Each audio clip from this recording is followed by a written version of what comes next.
మీరు మీ అభిమాన shows and serials TV కన్నా ముందు ఈటీవీ విన్ యాప్లో చూడండి. Download and subscribe to ETV win app. 99 రూపాయలు మాత్రమే.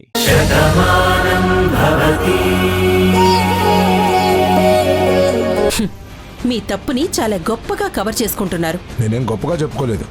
నువ్వు ఏ తప్పు చేయొద్దని చెప్తున్నాను. ఇదే కరెక్ట్ టైం. ఆ అమ్మాయి ఇక్కడే మాటల్లో ఉంది. తనిప్పుడప్పుడే రూంలోకి రాదు. ఈలోగా నేనక్కడ వెతకాలి. అమ్మ ఏదైనా తప్పు చేస్తుందేమో, దానికి సంబంధించిన ఆధారం అక్కడేమైనా దొరుకుతుందేమో చూడాలి. అప్పుడు అమ్మ సంగతి చెప్తాను. మురారి గారు నా మీద చూపిస్తున్న అభిమానానికి నాకు చాలా ఆనందంగా ఉంది. కానీ అన్నయ్యకి మీరంటే చాలా అభిమానం. ఒక్కొక్కరికి ఒక్కొక్కరి ప్రేమ ఒక్కొక్కలా అనిపిస్తుంది. అలా అని అన్నయ్యకి మీ మీద ప్రేమ లేదు అంటే నేను ఒప్పుకోను. నేను నీకు అర్థమయ్యానమ్మా. కానీ నాతో 7 అడుగులు నడిచినా నా భార్యకు మాత్రం నేను అర్థం కాలేదు. అయినా సరే, నేను ఇంట్లో ఆనందంగా ఎలా ఉంటానో తెలుసా? తను నన్ను ఎలా చూసినా కానీ ఇల్లు మాత్రం సొంత మనిషి కన్నా ఎక్కువ చూస్తుంది. అత్తయ్య, మురారి నన్ను ఎంతగానో అభిమానిస్తున్నారు. నువ్వు కూడా అన్నయ్య అంటూ ఆప్యాయంగా పిలుస్తున్నావు. అందుకేనమ్మా నేను కూడా ఇంట్లో ఉండగలుగుతున్నాను.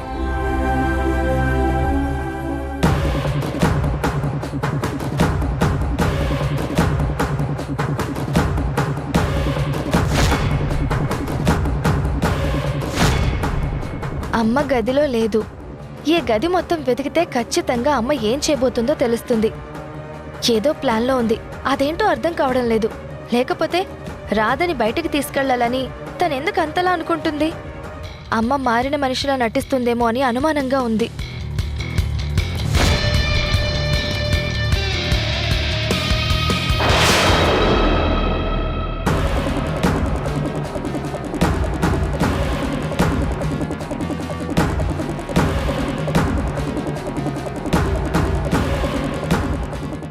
ఈ ఫోన్ని చెక్ చేస్తే ఎవరికి ఫోన్ చేస్తుందో తెలుస్తుంది. పొరపాటున ఏదైనా తేడా ఉంటే మాత్రం అమ్మని కూడా ఆలోచించకూడదు. నా జీవితాన్ని కాపాడిన రాధని నేను కాపాడుకోవాలి.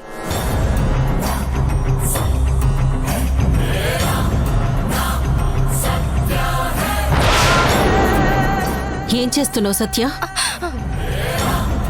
నిన్నే అడుగుతున్నాను, ఏం చేస్తున్నావు? ఏం చేస్తానమ్మా? నీకు కనిపించడం లేదా? నీ ఫోన్ చెక్ చేస్తున్నాను. నీకు ఫోన్ ఉంది కదా, నా ఫోన్ ఎందుకు చెక్ చేస్తున్నావు? ఏంటమ్మా అలా అడుగుతావు? నా ఫ్రెండ్ భాగ్యం ఉంది కదా, తన నెంబర్ నా ఫోన్లో కనిపించడం లేదు. నీ ఫోన్లో ఫీడ్ అయి ఉందేమో అని చెక్ చేస్తున్నాను. ఇప్పుడు దాంతో నీకేం పని? భలే దానివే.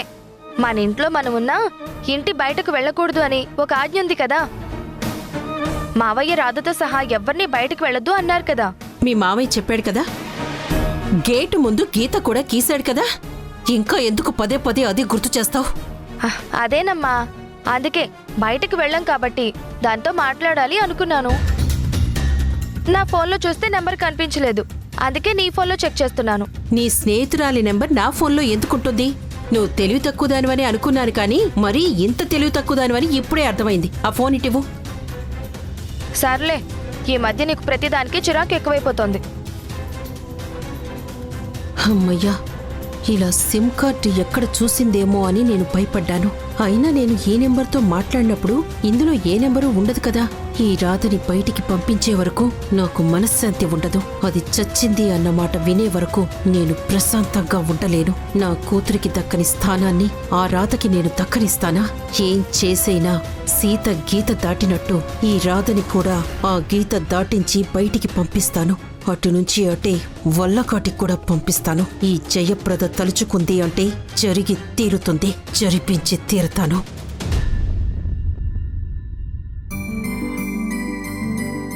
నీలిమా, నీలిమా! వదిన గారు, మీకోసమే చూస్తున్నాను. ఎక్కడికి వెళ్లారు? అదే వదిన గారు, కూరగాయలన్నీ అయిపోయాయి కదా, అవి తీసుకొద్దామని వెళ్ళాం. అరే, మీకెందుకండి శ్రమ? డ్రైవర్కి చెప్తే తీసుకొచ్చేవాడు కదా. పర్వాలేదు అత్తయ్య, మేమింట్లోనే కదా ఉంటున్నాం. అలా బయటికి వెళ్తే నడిచినట్టు ఉంటుంది, పని చేసుకున్నట్టు ఉంటుందని వెళ్ళొచ్చాం. అది సరే కాని మనమందరం ఇప్పుడు గుడికి వెళ్ళాలి. గుడికి దేనికండి? మా ఇంట్లో ఎప్పటినుంచో ఒక ఆచారం ఉందండి. ఇంట్లో ఎవరికి పెళ్లి జరిగినా అమ్మవారికి పసుపు కుంకుమ సమర్పిస్తాం. పెళ్లి ముహూర్తం దగ్గరకొస్తుంది కాబట్టి ముందే అమ్మవారికి పసుపు కుంకుమ ఇచ్చేసొస్తే ఇంకా ఎలాంటి సమస్య అనేది ఉండదు. అందుకే అందరం కలిసి వెళ్తున్నాం. నీలిమా, తొందరగా రెడీ అయ్యి కిందికి రా అమ్మా. వస్తున్నానంటీ. ఊర్మిళ, ఆ? నేను రెడీయే. సూపర్ అమ్మమ్మ నువ్వు. అవును, మనమే కనిపిస్తున్నాం, మిగిలిన వాళ్ళేరి? ఆ, ఇందాక మేము కూరగాయలకు వెళ్తున్నప్పుడు అన్నయ్య గారు వాళ్ళంతా కారులో వెళ్లారండి. అదేంటి, గుడికి అందరం కలిసే వెళదాం అనుకున్నాం కదా, మరి వాళ్ళు వెళ్ళిపోవడం ఏంటి? అమ్మమ్మ, వాళ్ళు వెళ్ళింది గుడికి కాదు, అనాథాశ్రమానికి. బావుందే. వెనకటికెవరో పేరంటానికి పిలిస్తే వాయనం అందుకోవడానికి హాస్పిటల్కి వెళ్లారంట. అలా ఉంది.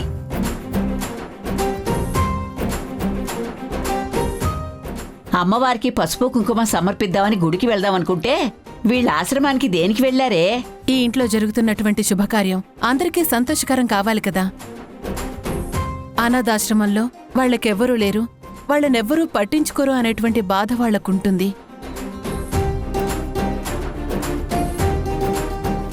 మాలాంటి వాళ్ళం అప్పుడప్పుడు వెళ్లి అలా కనిపిస్తే ఆ బాధ నుంచి వాళ్ళకి కొంచెమైనా ఉపశమనం కలుగుతుంది. అదే కాకుండా ఈ ఇంట్లో పెళ్లి రోజు అక్కడ అందరికీ పిండి వంటలతో భోజనం పెట్టించాలని అన్నయ్య ఆయన నిర్ణయించుకున్నారు. అది మాట్లాడటానికే వెళ్లారు. పార్థో చాందిని కూడా వాళ్ళకి సహాయంగా వెళ్లారు. పోనీలేవే, మంచి పనే చేశారు. ఎలాగో పెళ్లి తక్కువ మందితోనే చేద్దాం అనుకుంటున్నాము. ఆ రోజు ఈ పెళ్లి పేరు చెప్పుకుని అక్కడ వాళ్ళైనా శుభ్రంగా పిండి వంటలతో తింటారు. మంచిదేగా. మనం బయలుదేరదాం పదండి. అలాగే. ఇదేంటి, అజయ్ ఫోన్ చేస్తున్నాడు?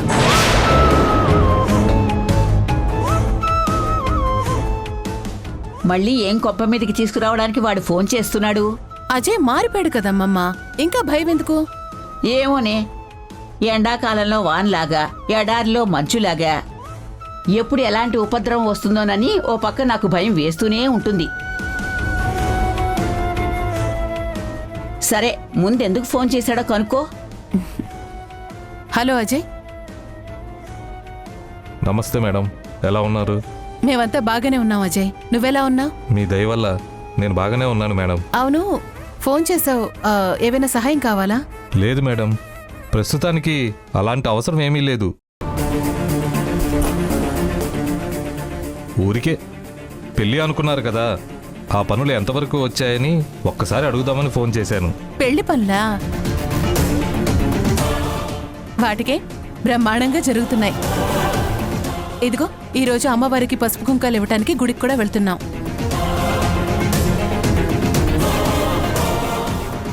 పెళ్లికి ఎక్కడ ఎలాంటి ఆటంకం రాకుండా ఆ తల్లి జరిపిస్తుంది. చాలా మంచి మాట చెప్పారు మేడం. పెళ్లి బాగా జరగాలని నేను కూడా కోరుకుంటున్నాను.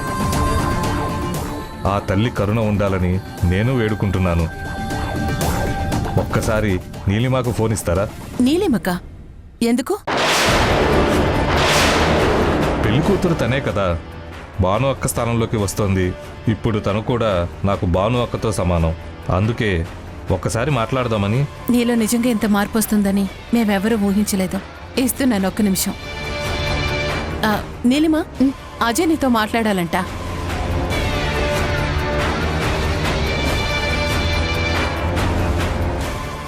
నాతో మాట్లాడతాడా?